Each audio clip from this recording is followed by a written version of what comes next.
Aqui na Inglaterra, no século XVI, a liberdade religiosa ainda era um conceito desconhecido. Famílias eram forçadas à conversão a ponto de muitos buscarem o exílio, ou até mesmo sacrificarem as suas vidas por adorarem a Deus de acordo com as suas próprias convicções. Afinal, qual é a importância e o valor da liberdade religiosa? Olá, eu sou o Jefferson Araújo. E eu sou o Ruben Fernandes. Já ouviram falar sobre os puritanos? Por que é que eles se chamavam assim? Qual a relação deles com o surgimento de um dos países mais influentes do mundo? E os ideais da liberdade religiosa? Hoje vamos conhecer um pouco da história dos pais peregrinos. Bem-vindos a mais um episódio da nossa viagem pela história do cristianismo e do grande conflito entre o bem e o mal.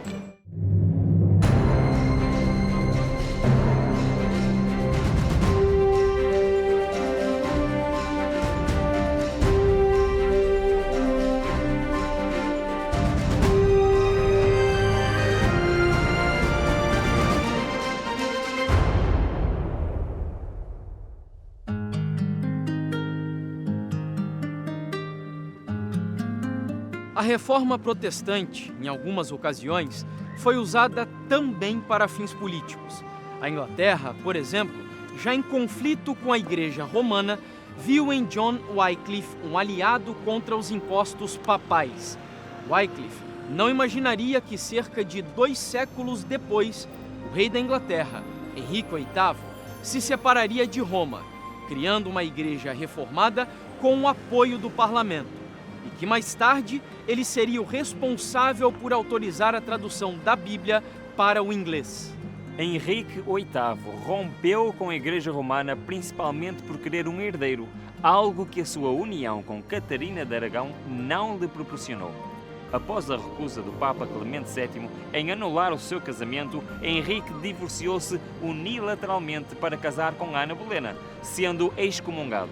Como resposta, declarou-se chefe supremo da Igreja da Inglaterra, que passou a ser conhecida como Igreja Anglicana.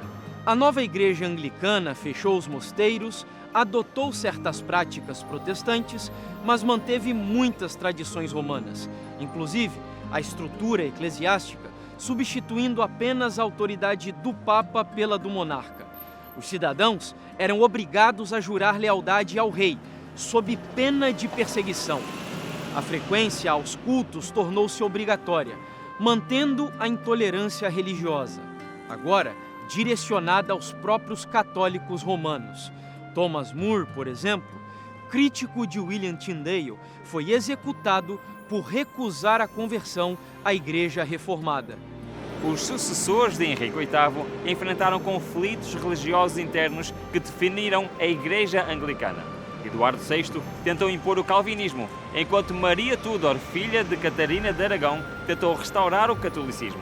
Isabel I, em 1559, reafirmou a soberania da coroa sobre a Igreja, levando 12 anos para consolidar a liturgia anglicana, uma mistura de catolicismo e protestantismo calvinista. Nesse contexto, surgiram os puritanos, desejosos de purificar a Igreja inglesa de práticas não bíblicas. A resposta da coroa inglesa aos puritanos foi clara: conformem-se ou enfrentarão a opressão. Perseguidos e presos em 1608, após décadas de repressão, um grupo de famílias puritanas decidiu partir para a Holanda, em busca de liberdade para praticar sua fé. Seu pastor, John Robinson, aconselhou-os a permanecerem abertos a novas revelações divinas, pois a compreensão da Bíblia estava em constante evolução. Em 1620, após 12 anos na Holanda, enfrentando dificuldades económicas e preocupações com a assimilação cultural de seus filhos, os puritanos, agora peregrinos, embarcaram em 6 de setembro de 1620 rumo à colónia da Virgínia, na América do Norte. O navio que transportou 102 peregrinos chamava-se Mayflower. Na sua maioria eram puritanos que procuravam liberdade religiosa longe do poder da Igreja Anglicana.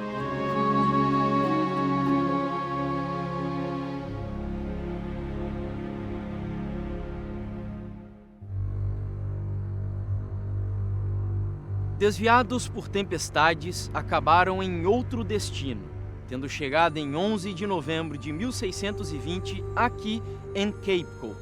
Os peregrinos do Mayflower foram um dos primeiros colonos a se estabelecerem nas terras do que seriam os Estados Unidos da América. Fundaram aqui a cidade de Plymouth, que hoje pertence ao estado de Massachusetts, tendo lançado as bases da cultura e governo americanos. Apenas 11 anos após a chegada dos peregrinos, Roger Williams desembarcou aqui na Nova Inglaterra, também em busca de liberdade religiosa. Mas o que Williams encontrou foi novamente a perseguição, uma sociedade onde apenas membros da Igreja tinham voz ativa no governo. Era um estado eclesiástico onde não havia verdadeira liberdade religiosa. Roger Williams destacou-se como o primeiro homem da era moderna a compreender verdadeiramente o que significa liberdade religiosa e separação entre Igreja e Estado. Desafiando a versão puritana de uma inquisição, Roger Williams foi expulso da colônia de Massachusetts, acusado de subverter a pureza do Estado e querer o fim da união da Igreja com o Estado.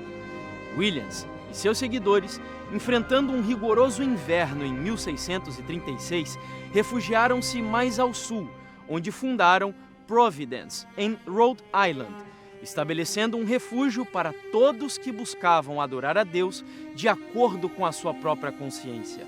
Dessa forma nasceu, aqui nos Estados Unidos, a verdadeira liberdade civil e religiosa de acordo com a Bíblia. A fundação de Rhode Island por Roger Williams marcou um ponto fundamental na história americana, influenciando diretamente a primeira emenda da Constituição 151 anos mais tarde. Williams criou o primeiro Estado moderno baseado nos princípios da verdadeira liberdade religiosa para todos os cidadãos, além da separação entre a Igreja e o Estado. Essa visão inovadora atraiu diversos grupos religiosos dissidentes, promovendo não apenas a liberdade, mas também a prosperidade, mesmo diante de adversidades. As colônias daqui se desenvolveram em uma confederação de estados poderosos, tornando-se uma nação que prosperava sem um papa para a Igreja e sem um rei para o Estado. Dessa forma, algum tempo depois, todas as colônias reconheceram, afirmaram e garantiram que a consciência é um direito inato, inalienável e inviolável, pelo qual mártires enfrentaram tortura e até mesmo as chamas. A Declaração dos Direitos Humanos e a Constituição Americana asseguraram que nenhum requisito religioso seria necessário para qualquer cargo público e que o Congresso não estabeleceria nem proibiria qualquer religião. Desde o início da colonização americana, os missionários aventuraram-se na evangelização dos indígenas e dos colonos. O Novo Mundo rejeitou o método de conversão forçada de Carlos Magno, adotando uma abordagem de liberdade que permitia às pessoas escolherem a sua fé. Em 1733, James Oglethorpe fundou a Geórgia, a última das 13 colónias, como uma oportunidade para os endividados ingleses recomeçarem as suas vidas. 2 anos mais tarde, convidou os irmãos Wesley da Inglaterra para servirem como missionários, marcando o início de um impacto significativo do movimento metodista no cristianismo, na Inglaterra e na América.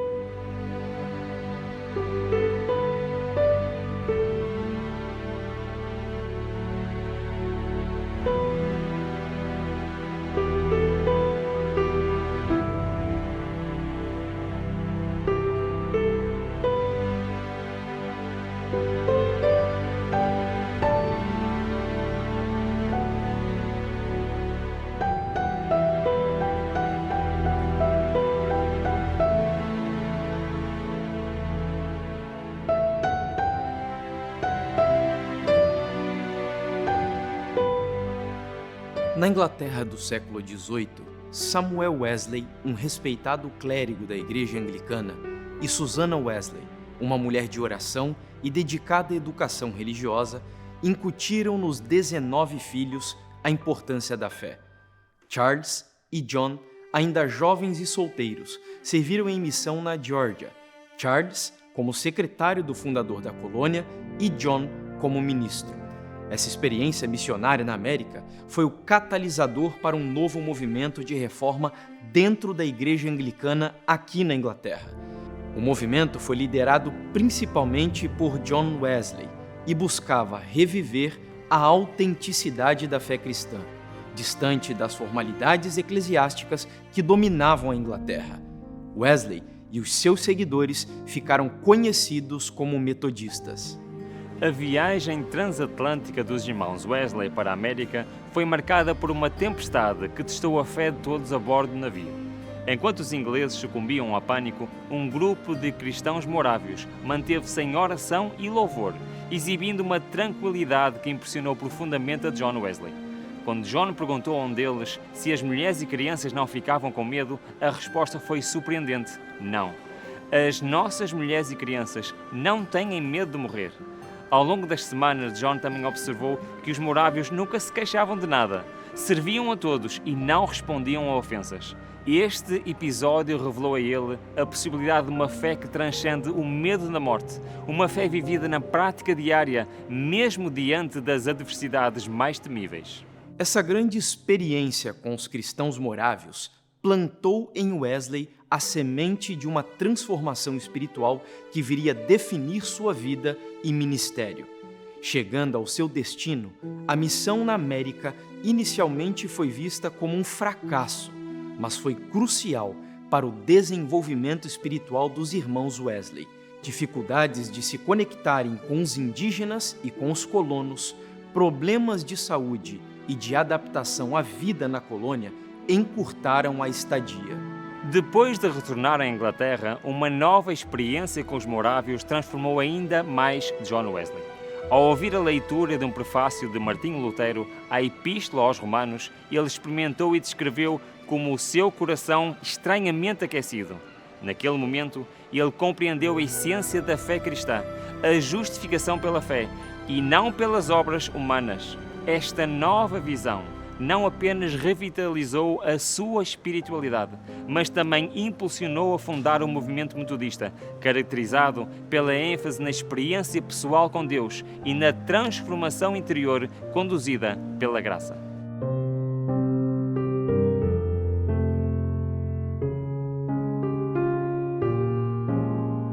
John Wesley was invited to come to Bristol by George Whitefield in 1739. George Whitefield was his friend and fellow preacher, and he wanted to continue his work in America. And so he needed someone to come to Bristol to support the work he'd done. In his words, he said he wanted someone to grow what God had enabled him to plant here. So the letter he sent to John Wesley was very complimentary. Please come to Bristol and carry on this work. And John took him up. He came to Bristol and he writes, I submitted myself to becoming more vile, meaning that he was prepared to do open-air preaching, but he wasn't so sure about it to begin with. He went out to a place called Kingswood, not far from the centre of Bristol, which is where we are now, and he started preaching in the open air to crowds of hundreds and thousands, and they came out to listen to him. And that really struck his heart. He wanted to reach out to the poor in this city. He wanted them to hear the gospel, and he wanted to have Bristol as his base. E foi aqui, em Bristol, na Inglaterra, onde Wesley pregou seu primeiro sermão e começou um movimento de reforma dentro da Igreja Anglicana no século XVIII, dando origem ao movimento metodista. So this building was built. Two societies in Bristol got in touch with John Wesley and said, we need a place to meet. And so he purchased a piece of ground in the Horse Fair and built this building. But it was built in such haste because of the need that 9 years later, in 1748, they needed to rebuild and extend the rooms we have above us now, the preachers' rooms, which is now our museum. And so they extended that in 1748. So a lot of things started here and they went nationally and they went internationally. I'd just like to pick up on a few of the things within the building. So here we've got 2 pulpits. We've got one for the preaching and one for the Bible reading and the leading of hymn singing. We have an organ just above in the gallery, and that is 18th century organ, but it was not here at the time. It's come in later. We also have this fabulous clock up here. Now, John Wesley gifted that to the New Room members. He wanted preachers to stick to time. Services sometimes started very early in the morning, and so people had to get to work. So he installed this clock so that everyone could keep their eyes on the time. In terms of the shape and style of the building, you'll notice that it's really minimal, and that's a particular fashion of the 18th century. He also wanted to use these benches. Behind you we've got pews, but in John Wesley's day we would have had benches. Everyone was welcome. The Church of England at the time was installing a lot of pews, and families could hire a pew. They could have their name on a family plaque. It was sort of like coming to church and to be seen. We're important, we're at the front, we've paid for this. John Wesley thought that was outrageous. He wanted everyone to be welcome, regardless of who they were or how much money they had. So benches were put in for everybody. And there's stories in the past of chapels being crammed full of people and preachers coming in through the window up a ladder outside to try and get to the pulpit. That's how popular it was to be heard or to have John Wesley listened to in that way. We also have above us a fabulous lantern window, and that brought a lot of light into the space. And this particular shape was a favourite of John Wesley, something you will see in a lot of Methodist chapels. And there's many windows around there, 8 separate windows. But in the 18th century, there was a window tax, and it was called daylight robbery. The tax was going up and up and up, depending on how many windows you had in the building. And John Wesley was asked to pay the higher band of tax. They were claiming 8 windows. Whereas John Wesley fought the argument and he said, "This is but one window, I shall pay the lower band." And guess who won? It was John Wesley who won the argument, which tells you a little bit about how persuasive he was at communicating with people.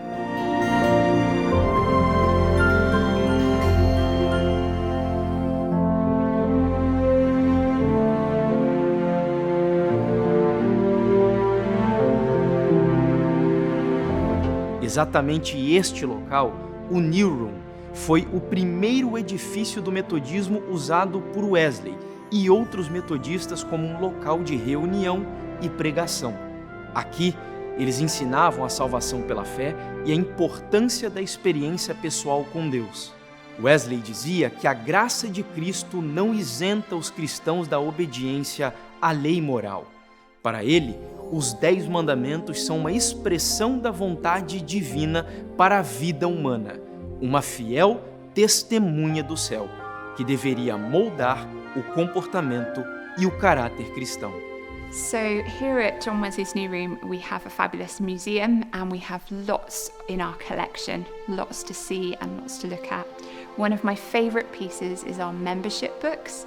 They are a record in John Wesley's handwriting of all the early members that were here at the New Room, their names, their occupations, where they lived in the city, and where they met for their class groups.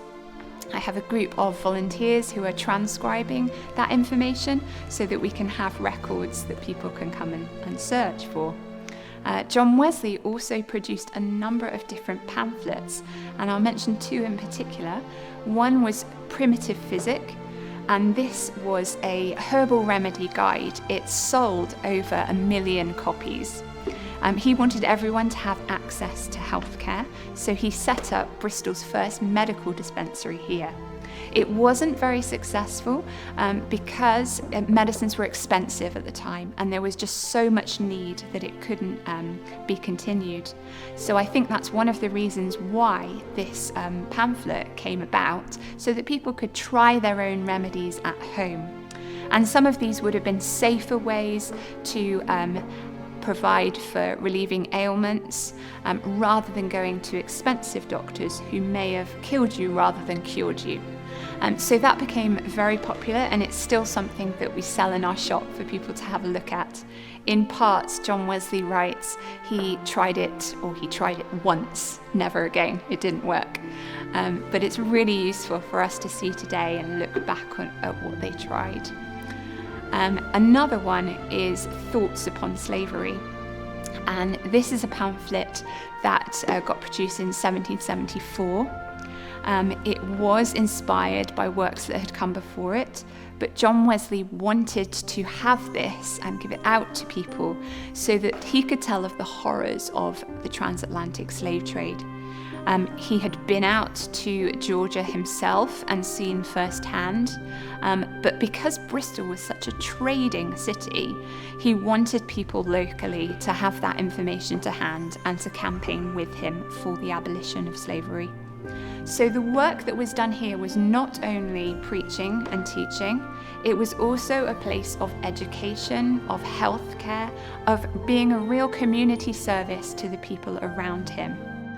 And so he had his base with bedrooms upstairs to invite local preachers around, traveling preachers, to teach them in order to send them out. He was really interested in sending out the word far and wide.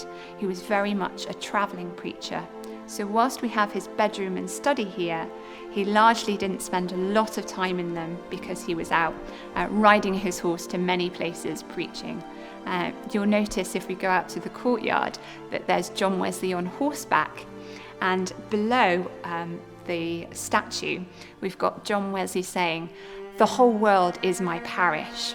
And he's said to have ridden 250,000 miles up and down the country, preaching the good news to people far and wide.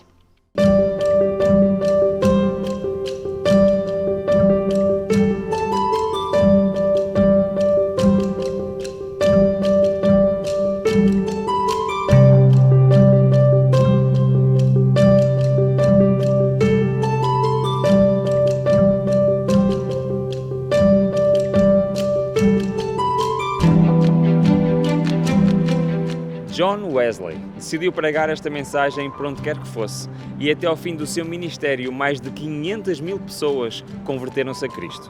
No entanto, nem tudo era fácil na obra da reforma promovida por Wesley. Agora, com uma nova visão de fé, ele enfrentou resistência e perigo, mas também testemunhou momentos de profunda proteção divina. Em várias ocasiões, a presença de anjos em forma humana dispersou multidões hostis. Ele próprio relatou que não sentiu dor em momentos de agressão.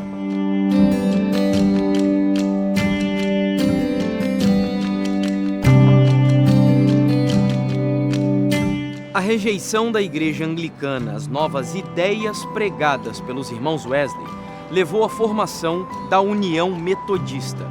Inicialmente concebido como um grupo de estudo bíblico, o movimento metodista foi criticado por seu rigor e disciplina. Porém, essa crítica acabou por tornar-se um elogio. O movimento cresceu, destacando-se por sua abordagem prática da religiosidade, enfatizando a importância da oração, do estudo bíblico e do serviço ao próximo. Estamos a chegar ao fim de mais uma jornada. Hoje, percorremos o caminho dos puritanos até o Novo Mundo e vimos um grupo determinado em viver a sua fé longe da perseguição da Igreja da Inglaterra. Apesar dos erros cometidos pelos próprios puritanos na América, a sua jornada marcada por desafios e sacrifícios é inspiradora e culminou na fundação de uma sociedade que valorizava profundamente a liberdade de adorar segundo a consciência de cada pessoa.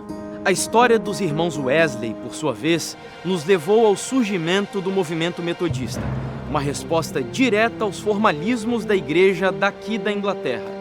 a experiência transformadora de John Wesley, que o levou a uma compreensão mais profunda da graça e da salvação pela fé, marca o início de um movimento que nos ensina a importância da relação entre a fé e a obediência à palavra de Deus.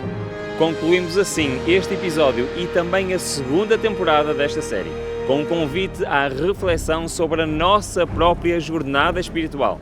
Que possamos buscar também uma fé viva e transformadora que nos inspire a fazer a diferença no mundo ao nosso redor. Em breve voltaremos. A terceira temporada será incrível. Abriremos novas páginas da história para descobrir como Deus continuou, agora no novo mundo, a conduzir o seu povo. Assim, chegamos ao fim da segunda temporada desta viagem impressionante pela história do cristianismo e do grande conflito entre o bem e o mal. Até à próxima!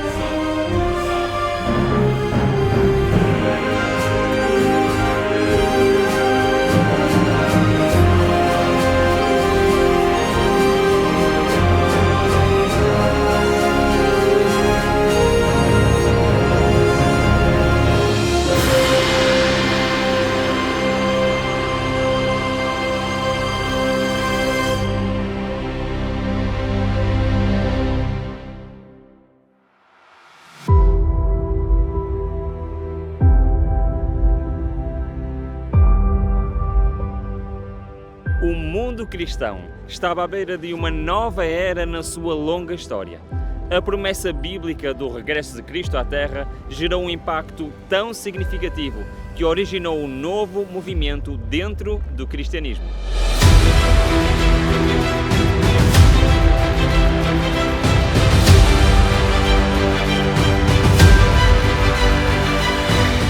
O desapontamento foi algo terrível para os seguidores da mensagem do Advento.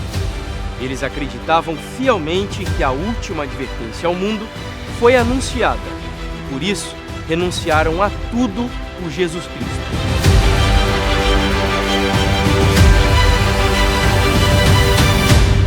No final de outubro de 1844, o peso adicional por terem de enfrentar o escárnio da sociedade complicou ainda mais a vida dos milleritas.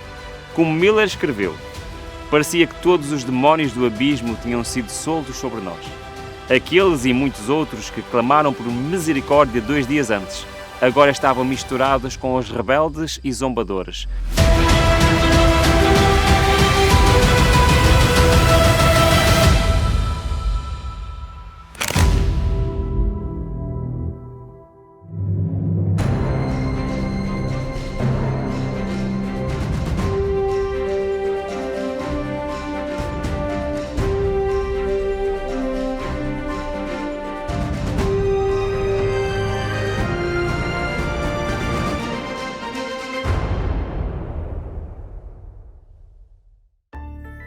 Gostou deste conteúdo? Então temos uma oferta muito especial para si. Peça o curso O Grande Conflito e viaje pelas páginas da incrível história do cristianismo e descubra os desafios e conquistas dos seus heróis. Peça por SMS ou WhatsApp para o número 933 93 9291 e receba de forma totalmente gratuita o curso O Grande Conflito.